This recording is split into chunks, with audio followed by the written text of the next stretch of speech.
remember that Oliver Wendell Holmes had defined the limits of liberty on the court. And he said, the right to swing your fist ends where the other man's nose begins. And I had asked the question, what if the other man's nose is continually growing, right? In other words, if you say you can live the way you want until you harm somebody else, what if you decide things harm you now that didn't harm you before?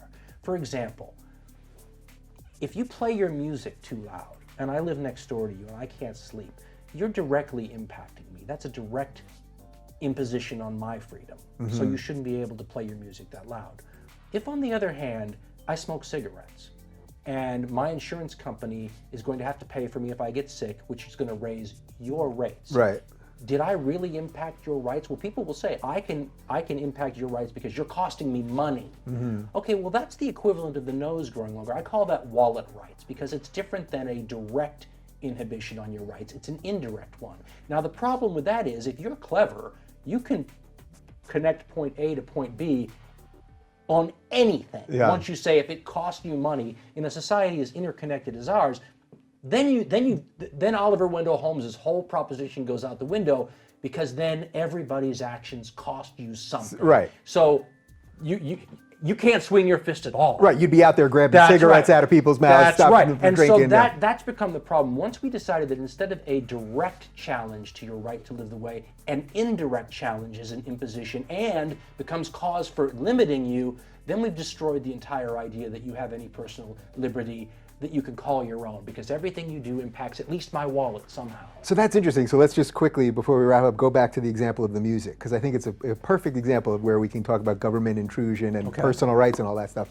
So if my next door neighbor was banging on the piano all day long, even if they were playing great classical music, but it was bothering me, I would eventually go next door and say, if you wouldn't mind, maybe from these hours, blah, blah, blah, please play but a little. But you're telling him that you've impacted my rights. Right, I'm saying this is my right in my own home to live here peaceably and not be and the golden rule, you wouldn't like it if I did it to you. Right, and I would use something like that, but it would be me expressing my thoughts and then hopefully them hearing that.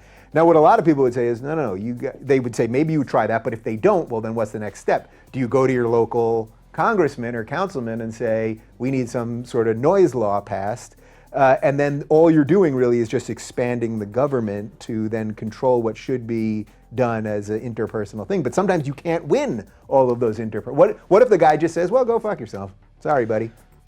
Then how do you balance liberty and not an intrusive government? This gets back to my views on not educating the American populace on what their freedoms are and what they mean. We don't do enough. I mean, liberty is a bad word now.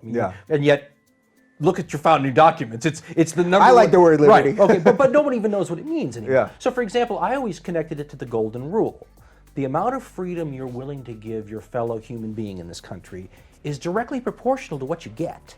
So you're saying, God, that music really disturbs me, but you know what? The guy enjoys it. I'm going to cut him some slack until 8 p.m. and then I'm going to go to him and say, hey, buddy, you know what? After 8 p.m. can we cut it off? And that's a fantasy way to live because human beings aren't that way. Right. At the same time, there is a golden rule aspect to liberty, and if you get too restrictive of your fellow man, you're in effect restricting yourself. Right. Now, people don't understand this because we don't, if you go look at the founding documents, there are eras, right?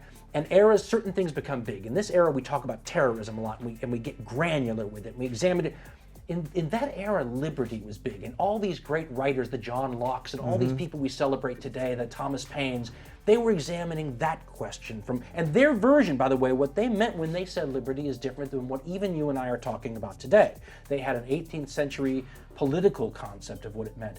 But in the 70s, to get back to what I like to call the high watermark of our concept of these things, this idea of your right to live your life the way you see fit was pretty darn strong. And that became restricted due to this idea that people were going too far. And in my view, I have a hard time with going too far in your rights to live your life, especially if you're not directly, not wallet rights, not directly impinging on my freedom. For example, we are less tolerant as a species. I mean, look at how angry people get at smokers, for example. I understand it, especially if it impacts your health. At the same time, there's no sense amongst, and I don't mean to single out anybody because we all do this in our own ways, but to not understand that impacts you. They'll say, well, I don't smoke, so I don't care what I do to those people. Yes, but it impacts the general idea about what you're allowed to do. Yeah, they are doing something legal.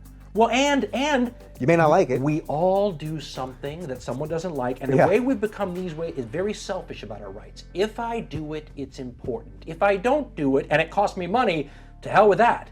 There's a general concept, though, that we should teach in schools about how liberty is a give and take thing.